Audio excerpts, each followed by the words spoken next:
Us election, prayer, contemplation, and comfort food as voters go to polls. Welcome, free as the nation awaits the results of Election Day. Some houses of worship are opening their doors for prayer, and faith leaders are gathering in online prayer sessions. In the nation's capital and far beyond it, people across faith traditions and across the political aisle gathered for prayer this week as Americans headed to the ballot box for the 2024 presidential election after a long campaign season that saw bitter partisan battles and revealed a closely divided electorate. A candlelight vigil brought roughly 50 people together on the eve of the 2024 general election. First Baptist Church of the city hosted the event on Monday, November 4, 2024, with a prayer for the people. Picture, courtesy of Senior Pastor Julie Pennington Russell. We are such a nation divided, and this division and this polarization is even more than the political differences, said Rev. Kelly Brown Douglas, canon theologian for Washington National Cathedral, in an interview on Saturday. People have begun to see the other as the other, and that's not who we're supposed to be. We are such a nation divided, and this division and this polarization is even more than the political differences. People have begun to see the other as the other, and that's not who we're supposed to be. Rev. Kelly Brown Douglas, canon theologian for Washington National Cathedral. The cathedral, which has espoused an initiative it calls a better way to help Americans listen to and learn from each other, is hosting services on Election Day and the next day that can be accessed online and in person.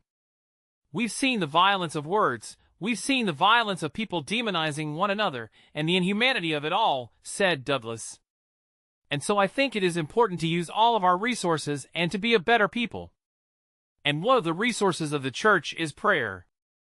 While the cathedral opened especially for Election Day prayer in 2020 during the height of the COVID-19 pandemic and also had prayer services to mark the 2016 election, some faith organizations decided to start their observances this year over the weekend or on Monday. Some pre-election day gatherings reflected support for one party or another, sometimes without naming names. Washington Interfaith Network held a Reservoirs of Hope gathering on Sunday evening, and its executive director noted that the gathering was a brave space rather than a safe one because people were coming together despite their religious, ethnic, and cultural differences.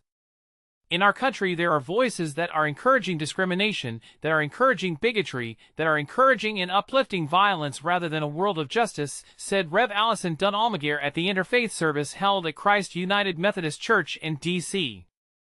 With WIN, we are nonpartisan, but what we have been saying as well is that we are not nonpartisan about violence.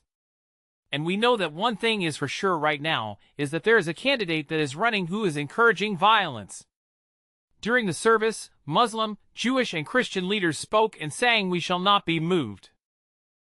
On Election Day and beyond, some churches have decided to focus on contemplation and relaxation after months of political debate. An Episcopal church in the swing state of Pennsylvania has been holding a weekly contemplative citizenship series with deep breathing and subdued lighting that will include a vigil on election night.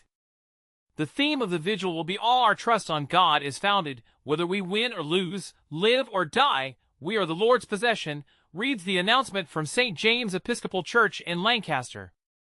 New York's Riverside Church is offering non-traditional activities that aim to increase calm during the hours of waiting and wondering on Election Day, and possibly after. On Tuesday, it was offering in-person registrants a comfort food dinner, followed by offers of chair massages, arts activities, and hymn singing, even as the election returns are available for participants to watch together. The next evening the church will hold its monthly space for grace service online, with dinner ahead of time for those who join in person. We wanted to create an evening centered on community, reflection, and hope, no matter the outcome of the vote, said Natalie Graves Tucker, the church's Director of Communications and Development. These activities reflect our goal of addressing both the physical and spiritual need for comfort and peace in a time of high stress. With Jack Jenkins, Charlie Kirk, Donald Trump, Faith in Public Life, Jack Brewer, Jean Lewis, Kamala Harris, Carrie Lake, Mark Driscoll, Rev. Kelly Brown Douglas, Riverside Church, New York City, U.S. Churches, U.S. Election, Washington Interfaith Network, Washington National Cathedral.